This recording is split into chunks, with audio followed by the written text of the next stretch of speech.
Hey, everybody. Welcome to my booth. I'm Jay. Today's samples from Austin.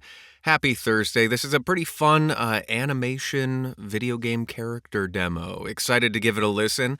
If you'd like me to review audio of yours, there's a form in the description. Send me something. If you want to jump the queue, as it were, get priority access to me, or just provide extra support to this stuff because you like it, the Booth Buddies is a great way to go about doing that. You can check that out down below. And then, of course, just being here and clicking them buttons is great. Okay, enough of that.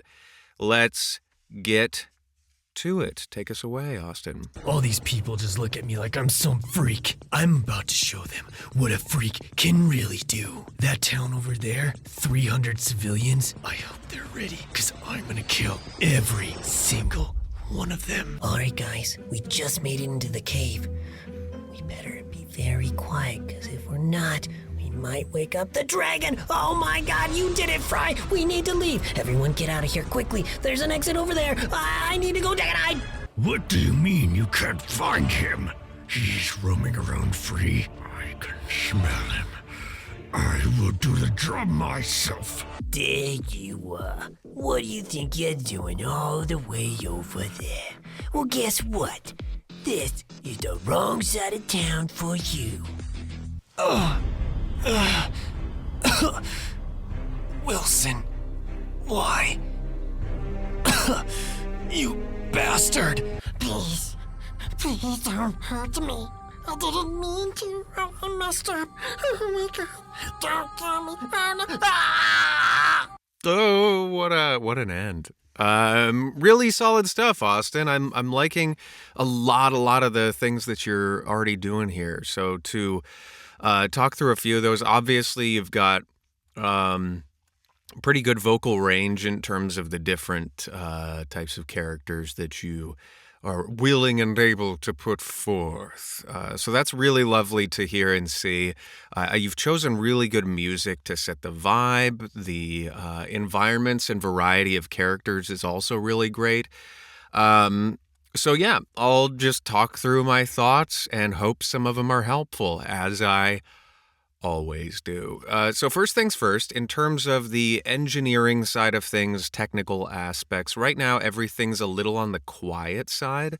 So if I normalize to minus 3 dB to start with, boom, it bumps us up, but you'll notice that there are two in this one right here, where it makes sense that there's the efforts that are causing, they have the highest peaks because that's what's the normalizing bit. So if I, for example, highlight everything else here, normalize that, it goes up a little bit more. So one way that you can help with that sort of thing, it looks like you've, well, I don't want to go off of visual stuff, but technically speaking, you can just make stuff a little bit louder and possibly... Wilson, why? You bastard! Please. Yeah, I think generally in terms of, I was just listening for the loudness there, but you can maybe compress a little bit more, depending. Like for an example, if we look at this sort of character at the end here, when a character goes, that's obviously going to be the loud bit, and everything else here is quieter. And this is something that you can choose to do, I think, more so. But in terms of all this being quiet, you could maybe boost the levels there or compress the yell to make everything a little bit more even there. But really, as far as the technical stuff goes, those are my only real notes. They're kind of just like smaller tweaks. Now let's talk performance-y stuff, the fun bits, as it were. So as I said, you've got really good range here in terms of the types of voices that you're doing. Two things that I think would be nice for you to experiment with. And in general, I personally like this in character and animation demos. All of mine, granted, I've never had them professionally produced because I like to do them by myself and I'm a DIY junkie in that respect. But I like it when characters are talking to each other just so that you can hear how you as a voice actor would respond to stuff like that. Because right now, each of these are sort of discrete monologue scenes almost, or like this one where Wilson's betrayed our hero here. Wilson doesn't play a role, so it might be interesting if it's, Wilson, you bastard. Well, that's what you get for messing with this night, whatever you want to do. But if it's a back and forth scene and you can edit back and forth, make it really tight, that can be fun to play with and just give a little bit more life to things in a way, if it's a scene rather than just half of a scene.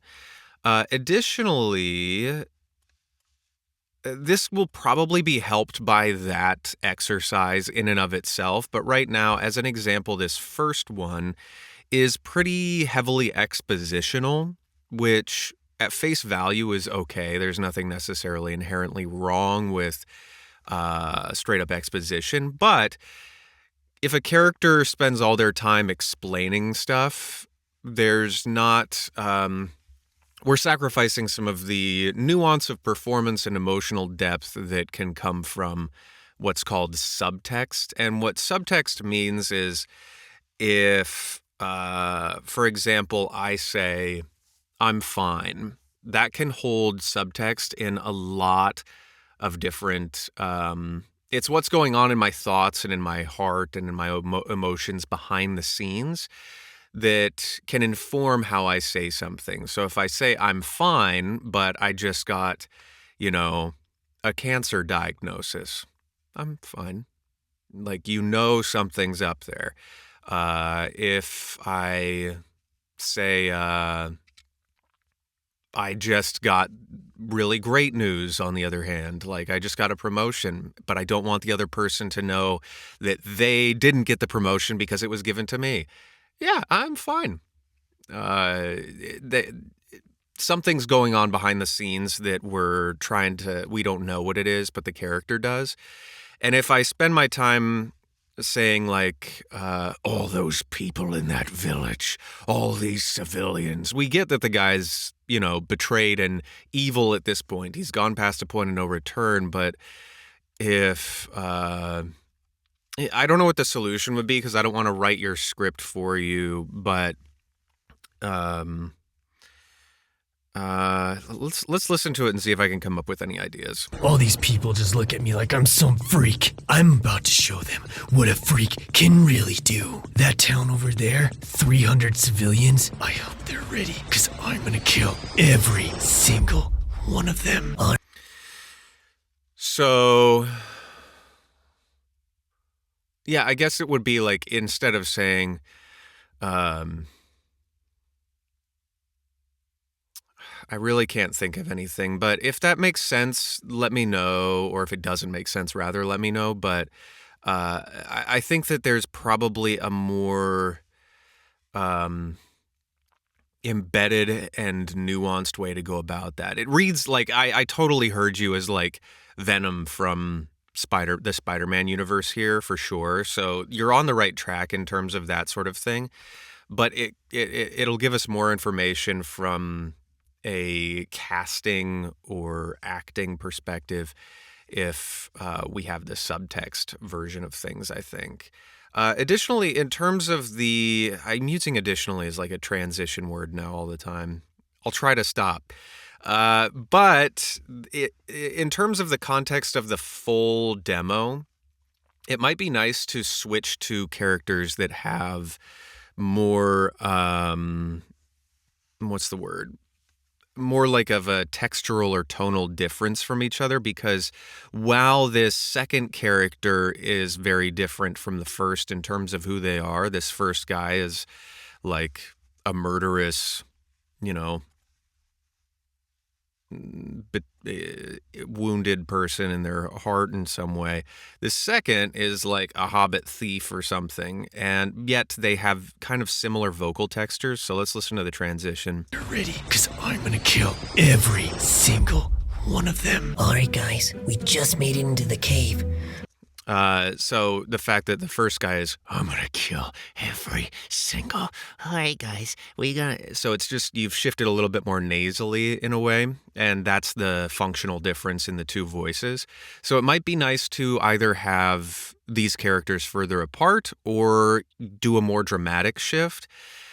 Another thing to consider is many of the characters and scenes that you have here have a similar sort of rhythm or pacing to them, where that village over there, all right, guys, they all have a same pattern and speed of speech. Whereas human beings, we all, or, individuals in general, will have different rates of speech, which can give you just another dimension of character rather than just vocal texture or pitch or something like that. So this last guy, maybe. please don't hurt me. I didn't mean to. One of them. All right, guys, we just made it into the. Yeah, even he's a little much in the same. But if somebody has like a high, I've called it before, or it was explained to me as if somebody has a internal motor. There are people sort of like me who have a pretty rhythmic, slower, steady internal motor where this is kind of my resting pace and I can talk like this. And this is my thing. And you can get a lot of information about who I am as a person by this rhythm of speech. But if I just increase my rhythm of speech, all of a sudden I become a completely different person in many respects, where I just have new dimensions that could be assigned to anything. They could be that I'm just a very excited person. It could be that I'm an anxious person. I'm very worried. I'm very scared. But just by playing with rhythm and pacing, you can add a whole new dimension to all of these characters.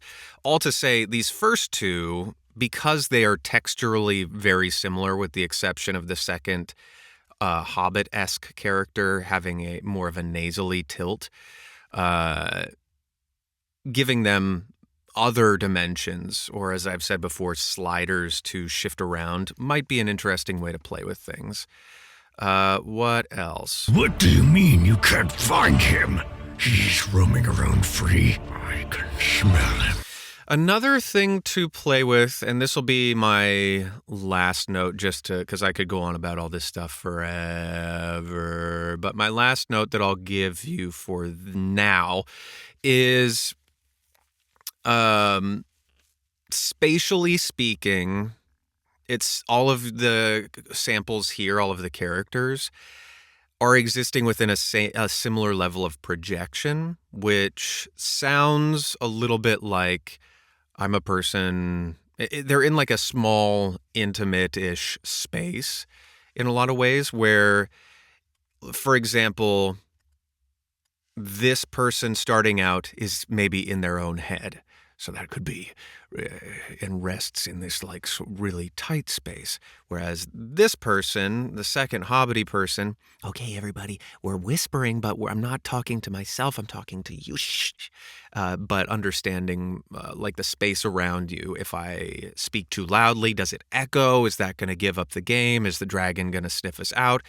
And then this guy. What do you mean you can't find him? It's still kind of contained a little bit in that, What do you mean you can't find him?